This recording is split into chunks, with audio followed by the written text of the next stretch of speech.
when you're in that public safety world, it's like language immersion, right? Like you're just dumped into this world where you have to, have communication with people, and at terrible times in their lives when it's the most stressful thing they'll ever deal with.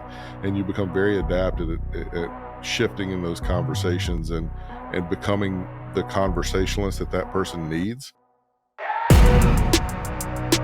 Tactical Agents podcast number 22, I believe. We haven't been eliminated yet. They haven't taken us out yet. We're still here. I don't know. Kicked us off the App Store. We're here, and we are on mission to help 10,000 cops, veterans, yes, even firefighters and other public safety professionals. We cannot guarantee that we won't make fun of the firefighters, but we're going to help them. We'll help them. Yeah, they'll always be the little stepchild, but that's the way it is. But anyway, we're on mission to help those kinds of people. Heck, even people who support them.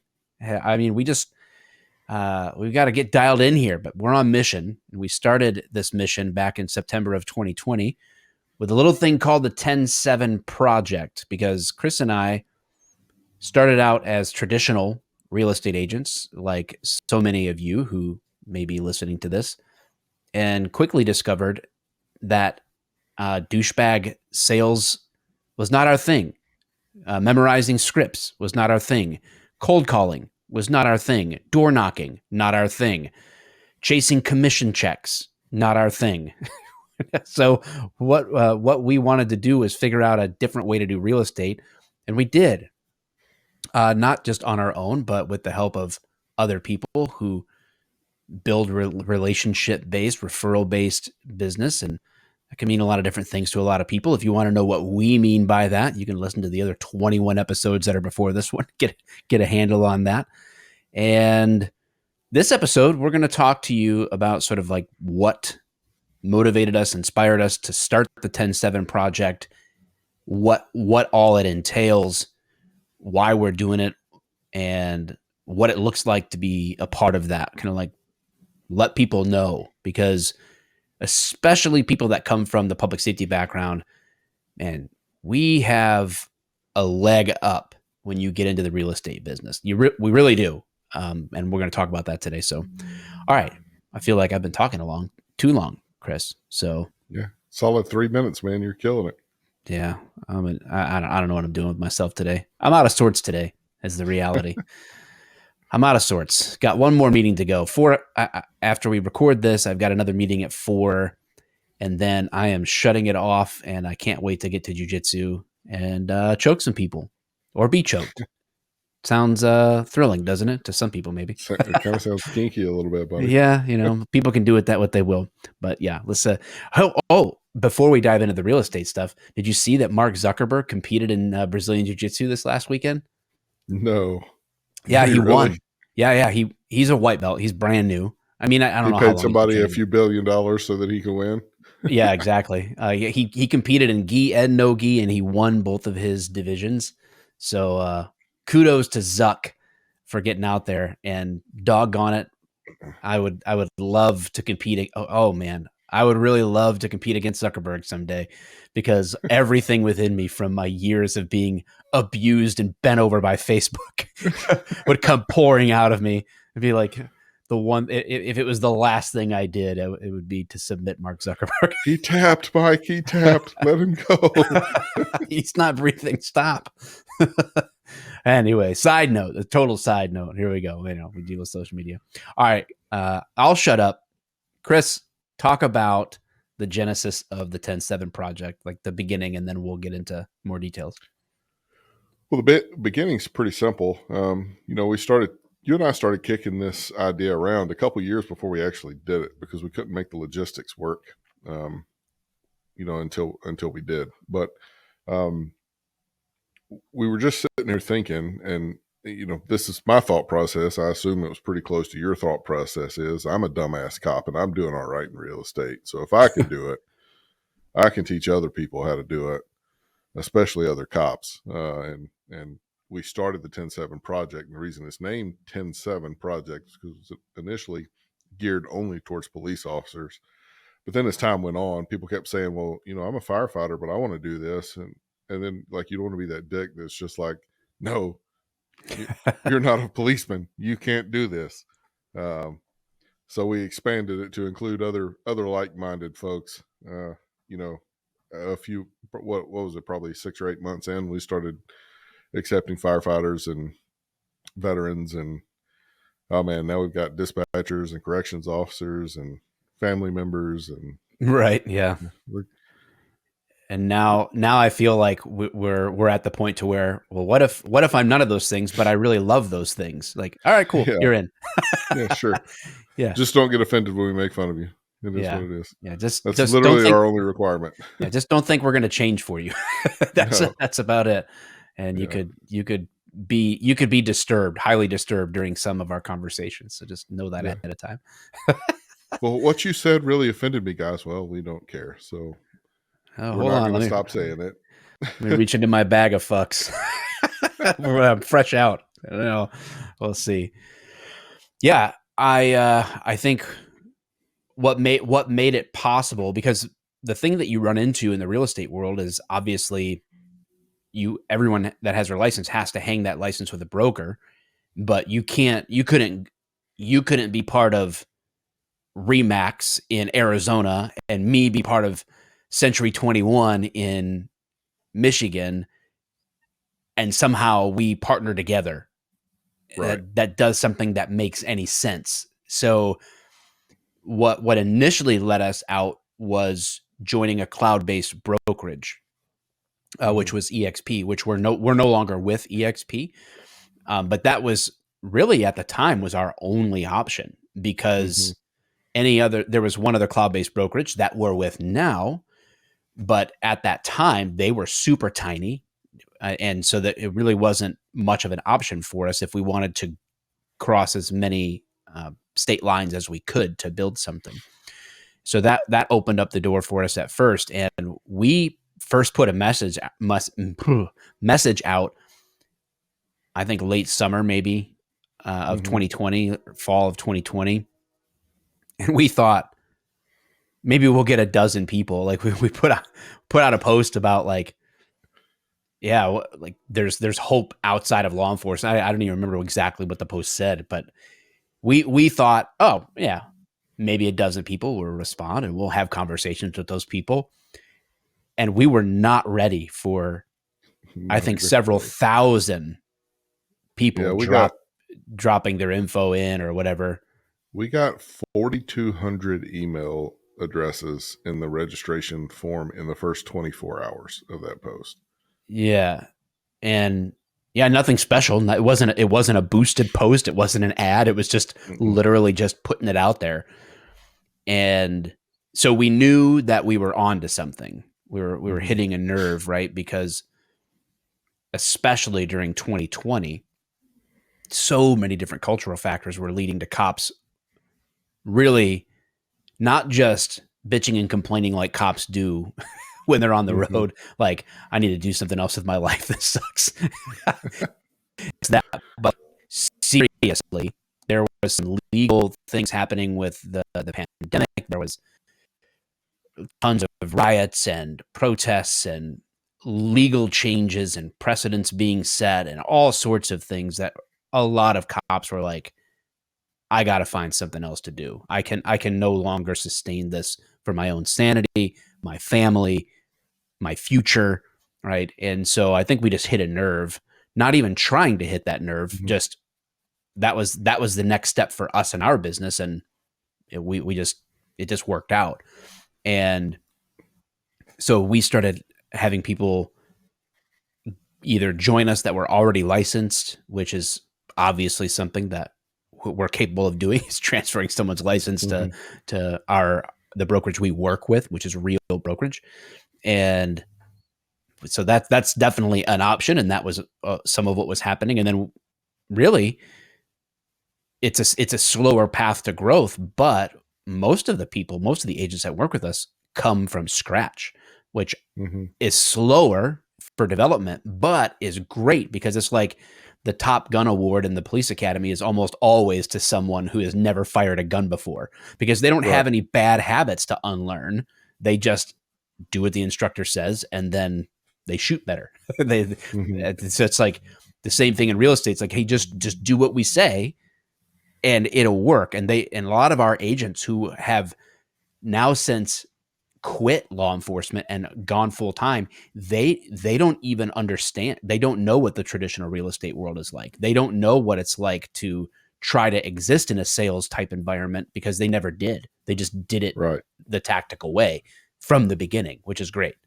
Yeah, and you also like they don't really realize the value of what they've gotten from the 10-7 project either. Like I think some of them are, or most of them are like super loyal. They're super grateful that the project exists, but I don't think they realize just how unusual it is to have that much support when you start your real estate career. Yeah. Yep. People either end up feeling like there's like this faux corporate ladder at brokerages in which you're treated Mhm. as you're a cold caller, then you're a showing agent, then you can earn your way up to being listing agent or whatever, you know? And Mhm. so they'll either find that, or they'll find a heavy sales environment. And we position ourselves as consultants, not salespeople. So it's a different approach, different vibe. But I don't want this to just sound like a commercial for the 10-7 project. The door is open for you guys. If you are in law enforcement, by all means, and you've been thinking, you have that little inkling, well, maybe I could do a side hustle with real estate and see if it's for me. By all means, the door is open. If you are already a cop, veteran, public safety professional, supporter, and you're already a producing agent, by all means, let's have a conversation. Let's see if we'd be a good fit. Anybody wants to check that out, it's 10-7project.com, the number 7project.com. But let's wrap up with why you think people from the public safety background are positioned so well to succeed in real estate. Sure. Yeah. Well, first, I want to say one more thing about previously licensed agents. What we're hearing from people that were previously licensed that are coming over in the project and why they find a bunch of value in it is that camaraderie that they're lacking from their career in the Mm-hmm. military, in public safety, because that kind of camaraderie, that dark humor, that way that you communicate with each other is just kind of gone from their life because they left that world behind. But when Yeah. they come over to the project, it's right back there. Everybody picks up and everybody talks that same language. So it's really cool for people like that. But to your question, when you say what makes cops and other first responders, veterans, what makes them so good at real estate is the skills that they don't realize they have. Mm-hmm. The single most valuable skill that anybody can have is the ability to talk to people and be able to communicate effectively with people from different backgrounds, different ways of doing things, different lines of thoughts. And when you're in that public safety world, you are just, it's like language immersion, right? Like you're just dumped into this world where you have to have communication with people, and at terrible times in their lives when it's the most stressful thing they'll ever deal with, and you become very adapted at shifting in those conversations and becoming the conversationalist that person needs in that moment. And you learn skills like empathy, and you pick up on body language. You're able to kind of adjust your way of speaking so that it makes people super comfortable. It makes it easier to build trust. And what people don't realize is just how valuable that skill is. So a lot of people say, I'm still a cop because I wouldn't be good at anything else. That's horseshit. Like if you were to take the aggregate of all the skills that you pick up in a public safety career and translate them to the private sector, they are extremely valuable. Mm-hmm. Yeah. That's that's huge. Just the ability to communicate in the most yeah, cops learn to communicate in such situations that it's literally learning how to talk to people during the worst possible moments. Like Hmm. someone they know and love just died, uh, or was catastrophically injured, or attacked, or dude, I mean, like, and being able to communicate and talk to people in that time, bring comfort to them, uh, bring truth and clarity, tell them what they need to hear, even when they don't want to hear it. Like Hmm. that's a huge skill, because someone that doesn't have that skill that comes into real estate now and is dealing with somebody that's got a $500,000 to $1 million transaction on the line, and they've got some bad news to deliver about the transaction, or something stressful comes up, man, they probably have to like drink a lot or do so, like, I don't know Yeah. what they got to do to like to get prepared to learn how to communicate like that. And they can, don't get me wrong. It's not like you have to be in law enforcement to learn how to communicate well, but I mean, you have a leg up, you have that skill. Hmm. And another thing I think is just the ability to negotiate. Hmm. That's been the greatest carryover for me. I prided myself on my ability to communicate as a cop, to negotiate people into handcuffs, to negotiate people into being honest with me, to negotiate people into all sorts of things that had a good outcome. And that skill set has served me very, very well in real estate, in like agent to agent communication, in dealing with my clients, because really you negotiate with clients too. There's a Hmm. lot of things that you're negotiating to get them onto the same page as you, and that kind of a thing. But agent to agent communication and direction, taking control of a transaction and leading it. Most people are not natural leaders, and that includes real estate agents. So as cops, we learn to step in and lead. And dude, it's a miracle worker in the real estate world, because they don't Hmm. other agents don't know what to do with that because they're Right. like, I guess this guy's in charge. Like, yeah, you can move in and do that. And on the flip side, you can spot bullshit really, really quickly. You know when people are lying to you, when there's something's not right, Hmm. and you can kind of smell that a little bit. And I think that's a huge, huge benefit to Yeah. that. What else would you say? Yeah. Those things are super important. And two, like stress management. So it blows my mind, you know, following the different, realtor groups or whatever, when they just talk about, well, how do you manage the stress of this job? Or, what are you doing to manage stress? Or, God, this job is so stressful. What do you do? And I'm just like, is this a joke? Like, what? you know, I've had, before I was a cop, I did, little things like I was a waiter at a Cracker Barrel for a long time, and I'm like, being a waiter at Cracker Barrel is so much more stressful than being a real estate agent. And like, real estate agents are talking about like all this stress they manage, and I'm like, what stress? Like, you work like, be honest, you work like 3 hours a week and you make, decent money. I know the average is like, I don't know, 40, 50 grand or something like that, but Yeah, right. like, how many agents do you know that really thrive, that make 40, 50 grand? A lot of them, are If you making if an agent 150, is 200. legitimately putting in 40 hours of Yeah. actual effort in a week, they're making a lot more than 40 or 50 grand a year. Yeah. You know. 150, 200 easy. You Yeah. know, it's, Yeah.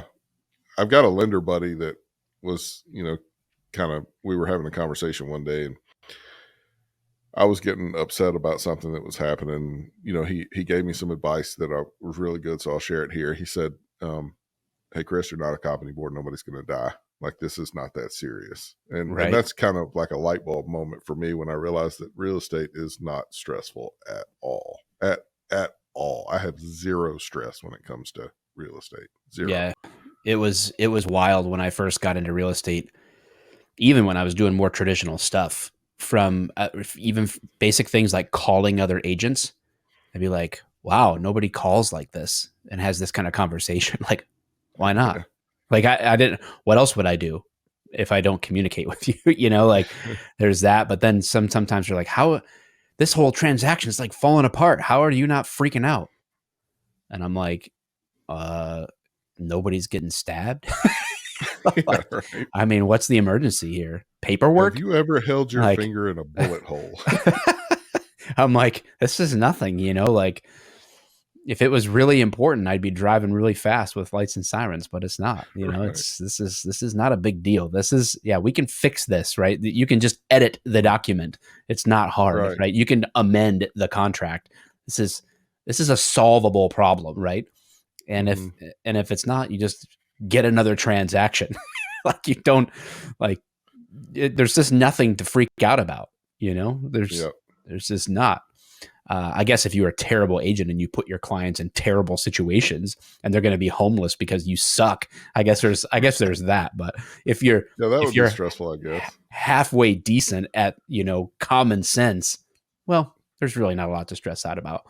Just take care of people and you'll be good. So we think people that come from that highly like disciplined, focused, mission minded background in public service are set up so well to succeed in this business because of the skill sets that they already possess. The learning curve is pretty much paperwork because the skill set that you have already can be applied directly to it, and you don't even have to learn it because you have it.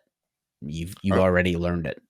I'm gonna let everybody in on a little secret that we have. Like, so a lot of people talk to us about our retention rate in the 10-7 project because, what is it, 87% of real estate agents fail, Yeah. and I think our retention rate is like 90%.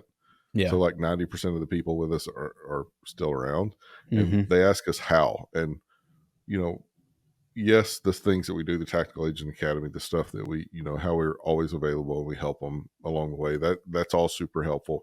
But what it really is the mentality of the people that we bring into the project, because we don't deal with quitters.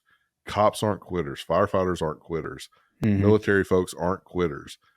They know how to endure hardship and get through tough times and keep pushing forward so that they can find that success and complete that mission. And the mission, there is an objective, and that objective is going to get accomplished. Yep. And when you recruit or bring people in that do that, I mean, it's really like shooting fish in a barrel, keeping people around, because they're just going to do what it takes to be successful. Yeah, for sure. I think that's another good thing too. It doesn't matter whether even a traditional, tactical, no matter what, if you have a list of things that you just need to do, right? Like cops are great at that. Mm-hmm. Military people are Right. great at that. Firefighters are great at that. Like, got to go do it, right? Here's what you Mm-hmm. do. Oh, okay. you got to show up and just do it. And that is definitely another ability, man. All right. Mm-hmm. So we're at the end of our time. I know that, guys, there's tears falling from everyone listening to this, watching this right now, Yeah. tears. So don't miss another episode. Hit subscribe to wherever you're listening on. If you're on Apple Podcasts, hit the plus button. Spotify, hit the follow button. If you're on YouTube, hit subscribe. Like this video, comment on it. Tell us your thoughts, all that good stuff. And if you want to check us out, you want to have a conversation, www.10, the number 7 project.com. All right. Next week, we're going to talk about how to work for. Yeah, I don't know. Next week, we're going to talk about how to work 4 hours a day and make 6 figures. That's the plan. So subscribe so you don't miss it. Good. It does sound good. All right, guys. See ya.